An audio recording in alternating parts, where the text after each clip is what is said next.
Selamat datang di channel kami.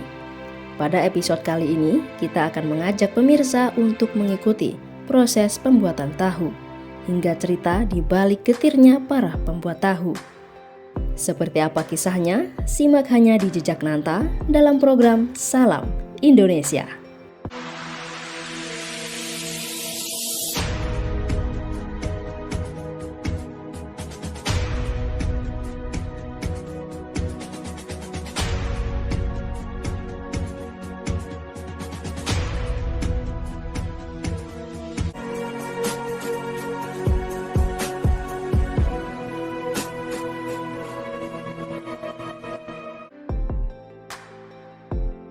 Masyarakat Indonesia tentunya sudah tidak asing lagi dengan makanan tahu. Makanan yang berbahan dasar dari kedelai ini telah memasuki semua lapisan di kalangan masyarakat. Tahu selalu menjadi primadona dalam tambahan sajian menu masakan atau sebagai lauk. Lalu, dari manakah asal makanan tahu? Dilansir dari Wikipedia, tahu telah dikenal di Tiongkok sejak zaman dinasti Han, sekitar 2200 tahun lalu. Penemunya adalah Liu An, yang merupakan seorang bangsawan, cucu dari Kaisar Han Gaozu, Liu Bang, yang mendirikan dinasti Han. Tahu secara umum dibawa para perantau Cina ke seluruh penjuru dunia, hingga menyebar ke Asia Timur dan Asia Tenggara, termasuk Indonesia, hingga akhirnya ke seluruh dunia. Dikutip dari portal Historia, sejarawan J.J. Rizal mengungkap bahwa sejak abad ke-10, orang-orang Tionghoa telah menjadikan tahu sebagai hidangan, meski masih terbatas hanya di kalangan elit saja. Tahu masih eksis hingga saat ini dan tetap digemari. Salah satu pembuatnya adalah Kasian dan Bahmi Semi. Bukan hanya 1 atau 2 tahun mereka menekuni profesi pembuat tahu, namun sejak tahun 1996 silam. Asam garam atau lika-liku dalam pembuatan tahu tentu sudah ia rasakan. Kasian menjelaskan, kendala yang selama ini dihadapi adalah jika harga kedelai naik, sehingga untuk meminimalisir kerugian, ia mengurangi ukuran tahu. Jika sudah seperti ini, para pelanggan mengeluh dengan ukuran tahu yang menyusut.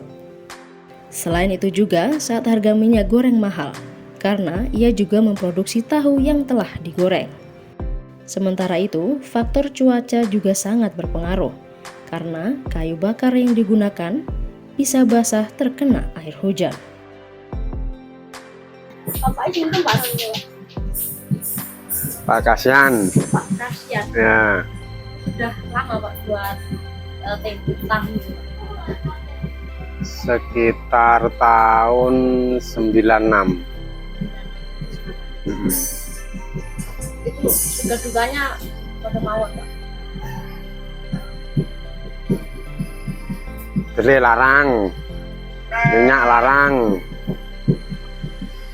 Waktu hujan, kayu basah. Sing jelas iku apa iku kedelai karo minyak larang. Wis soro wis nggak tahu. Cara dicilikne sing tuku gembreneng lek tambah panggah dikandilne ora entuk apa-apa. Berarti mensiasati kedelai larang. Kedelai tahu. Biasanya kedelai larang atau minyak larang itu ukuran kedelai dikurangi agak tipis. Tapi pembeli tetap Pak. Ya harga tetap tapi tahu makin kecil, agak kecil dikit. Pembeli kadang-kadang ini nggak Pak?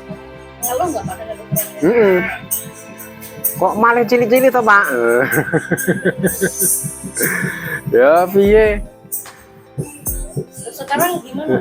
Nih Pak, kedelai harganya pinten nggak? Kedelai harga saiki lokal 12 lah.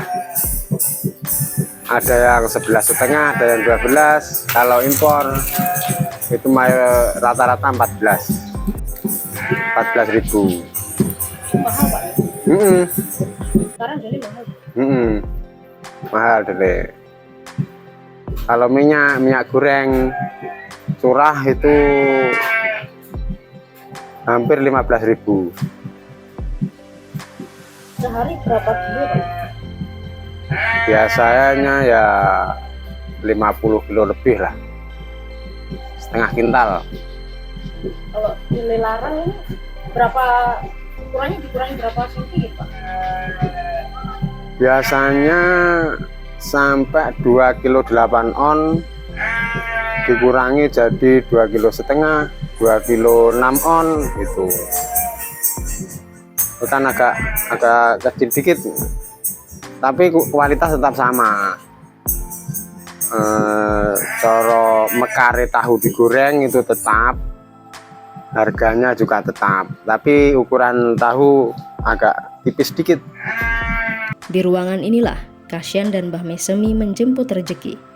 Dalam sehari, dirinya mengaku dapat menghabiskan 50 kg kedelai untuk pembuatan tahu dan menghasilkan ratusan potong tahu setiap harinya.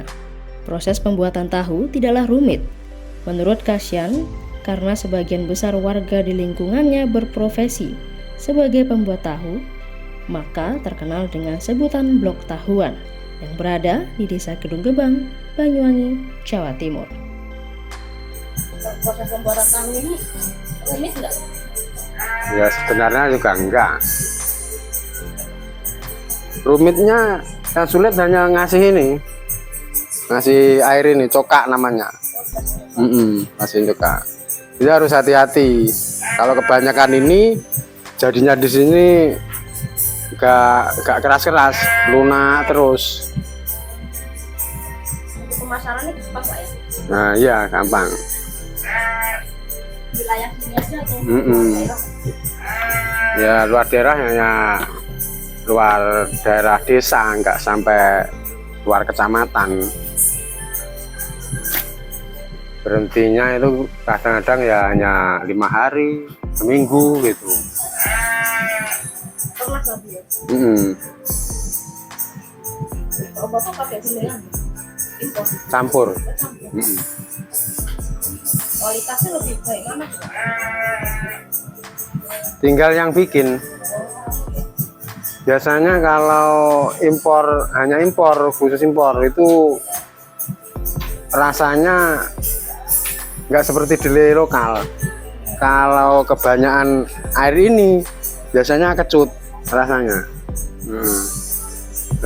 Nah kalau delay impor itu, tapi kalau delay lokal masa kebanyakan ini hanya tidak mekar, kecil-kecil, tapi rasanya tetap gurih lah. Terima kasih sudah menyaksikan tayangan ini.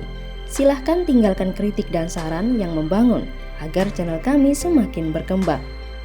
Tunggu kami di episode selanjutnya. Sampai jumpa.